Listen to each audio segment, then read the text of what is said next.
வணக்கம் நேயர்களே. குரு பெயர்ச்சி பலன்கள் 2026 இதை பற்றி நம்ம ஜோதிட கலாநிதி திரு சுபாஷ் பாலகிருஷ்ணன் அவர்களிடம் சிறிய கலந்துரையாடல். வணக்கம் சார்.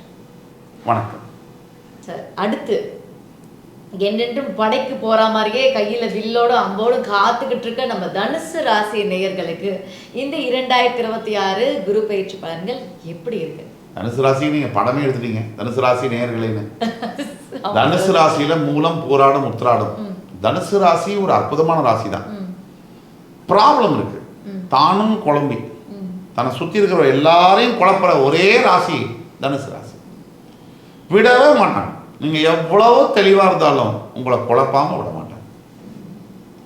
தனுசு ராசிக்கு மளிகை கடை லிஸ்ட் மாதிரி 100 ஆசைகள், 100 விஷஸ் இருக்கு. தோரம் பருப்பு, கடலை பருப்பு, உளுத்த பருப்பு 99 நிறைவேறி அதில் ஒரே ஒரு பாமாயில் மட்டும் இல்லை சார் அப்படின்னு மளிகை கடை சொல்லிட்டாங்கன்னா பேப்பர் கிழிச்சிருவாங்க. வேற எனக்கு 99 கிடைச்சதை எனக்கு மைண்டு போல, இந்த ஒன்று கிடைக்கலையேங்கிறதுல மைண்ட் போகுது. இதுதான் தனுசு. நல்ல எண்ணங்கள், தெய்வ பக்திலாம் இருக்கு. தனுசு ராசியோட எல்லா நல்ல விஷயமும் மற்றவங்களுக்கு பயன்படுதே தவிர தனுசு ராசிக்கு ஒன்றும் பயன்படுது. அது தனுசு. அங்க தனுசு ராசிக்கு இத்தனை நாள் குரு பார்வை இருந்தது.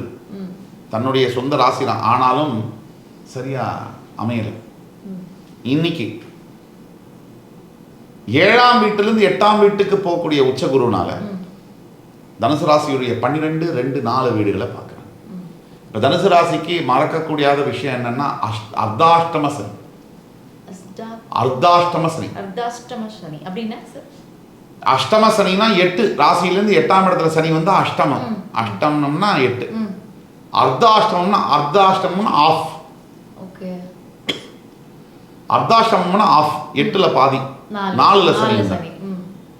அப்ப தனுசு ராசினியர்கள் எப்படின்னா கடந்த ஒரு 3 வருஷமா சொல்லி வச்ச மாதிரி தவறான முடிவுகள் எடுப்பாங்க.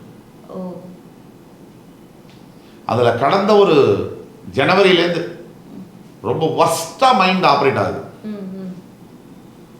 இப்ப தனுசு ராசி நேயர்களுக்கு போய் நல்லது சொன்னீங்கன்னா உங்களை கண்டாலே பிடிக்காதவங்க. இப்ப தனுசு ராசிக்கு எல்லா விதமான கெட்டதையும் சொல்றீங்கன்னா 24 மணி நேரம் உங்களோட தான் இருப்பாங்க. இது விதி, கர்மா. பட் அவங்க ரொம்ப புத்திசாலிகள் இல்லையா சார் தனுசு ராசி நேயர்? நம்ம யாரெல்லாம் புத்திசாலின்னு நினைக்கிறோமோ அவங்க எல்லாம் தான் முட்டாள்களா இருக்காங்க. உண்மையிலே யாரை முட்டாள் நினைக்கிறோமோ அவங்க எல்லாம் புத்திசாலியா இருக்காங்க. இதுதான் வாழ்க்கையில் நம்ம கத்துக்கிறோம். அப்ப தனுசு ராசிக்கு குரு பயிற்சியானது 12ஆம் வீட்டை பார்க்கக்கூடிய குரு. சில பண விரயங்களை நிறுத்துவார், தேவையில்லாத செலவுகளை நிறுத்துவார், கொஞ்சம் அமைதி தூக்கத்தை தருவார். 2ஆம் இடத்தை பார்க்கக்கூடிய குரு ஆப்வியஸ்லி கொஞ்சம் பண வரவை ஏற்படுத்தி கையில தங்கவும் வைப்பார். குடும்பத்தில் அமைதியை தருவார். பொண்டாட்டியும் புருஷனும் சண்டை போடாத குடும்பம் உலகத்துல கிடையாது. அப்படி சண்டை போடலைன்னா அது குடும்பமே கிடையாது. ஆக தனுசு ராசியை பொறுத்த வரைக்கும் என்ன பிரச்சனைனா, எனக்கு வேணும், எனக்கு எப்படி வேணுமோ அப்படிதான் வேணும், எப்ப வேணுமோ அப்பதான் வேணும், அது என்னென்னலாம் எனக்கு கண்டிஷன்ஸ் இருக்கோ அதெல்லாம் பூர்த்தி பண்ணி தான் வேணும். இது வாழ்க்கையில் நடக்கிற சாத்தியம் இல்லை. ஆண்டவனே அவதாரம் எடுத்தா கூட அவரையும் நாளை காலையில் சீஃப் மினிஸ்டராக இருக்கக்கூடியவரை காட்டு காமிச்சிட்டாங்க. அதனால தனுசு ராசினியர்கள் புரிஞ்சிக்கக்கூடியது, புரிஞ்சிக்க வேண்டியது, யதார்த்தமா லைஃப்ல எல்லாமே கிடைக்காது. ஒரு 4 கிடைக்கும், 6 கிடைக்காது. சில பேருக்கு அந்த நாளே கிடைக்காது. நீங்க அவங்கள பாருங்க. 2 இந்த 2ஆம் இடத்தை பார்க்கக்கூடியதுனால குடும்பத்துல கொஞ்சம் வார்த்தை பிரயோகத்துல கவனம் வந்து தேவை, கண்டிப்பா தேவை. இருந்தாலும் சண்டை சச்சரவுகளை வளர்த்தக்கூடாது, உடனே சால்வ் பண்ணிக்கணும். அது பார்க்கணும். உடனேனா சண்டை போட அடுத்த நாள் அரை மணி நேரத்தில் அன்னைக்கு மறுநாளே கொஞ்சம் போய் ஈஸி தீர்மானம் பண்ணணும். அடுத்தபடியாக உங்களுடைய 4ஆம் வீடு அர்த்தாஷ்டம சனியை வந்து குரு பார்க்கறதுனால ஹப்பாடா அப்படின்னு நீங்க சொல்ல போறீங்க. நிம்மதியா இருக்கலாம். நிம்மதி கண்டிப்பா கிடைக்க போகுது. எஸ்பெஷலி உங்க தாயாருடைய ஹெல்த்ல, உங்களுடைய சொத்துக்கள் சம்பந்தப்பட்ட வில்லங்கம், கோர்ட்டு கேஸு, வம்பு வழக்கு, இதுல இருக்கக்கூடிய விஷயங்கள்ல உங்களுக்கு ஃபேவரபிளான விஷயங்கள் நடக்க போகுது.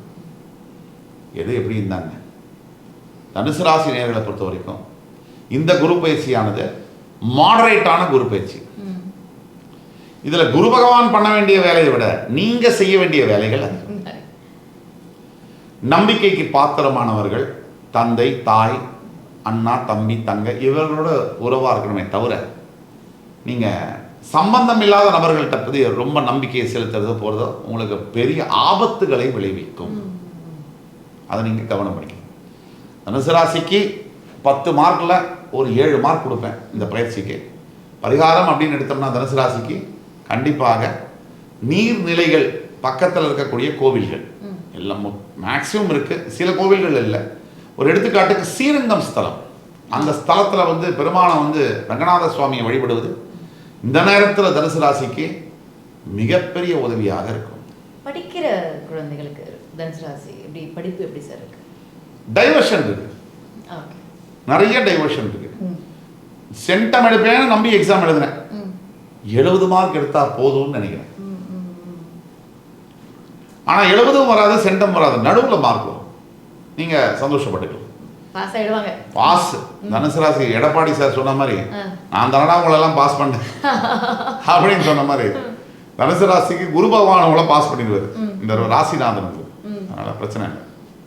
அப்போ நீர்நிலைகள் இருக்கிற அந்த கோவில், குளம் அந்த மாதிரிலாம் இருக்கிற கோவில்களுக்கு போயிட்டு வரணும் கண்டிப்பா. முக்கியமா ஸ்ரீரங்கம் போயிட்டு விஸ்வரூப தரிசனம் பார்த்துட்டு வந்தா இன்னும் வாழ்க்கையில விஸ்வரூப வெற்றி அடையலாம். அற்புதமா இருக்கும். நரசிம்ம சுவாமி விஸ்வரூப தரிசனம் சொன்னீங்க, அது மாதிரி நரசிம்ம சுவாமி கல்லுப்பு தானம் செய்வது தனுசு ராசிக்கு இந்த நேர காலகட்டங்களில் பெரிய அளவில் மாற்றங்களை ஹெல்ப் பண்ணும். கல்லுப்பு, சரி, ரொம்ப நல்லா இருந்தது சார்.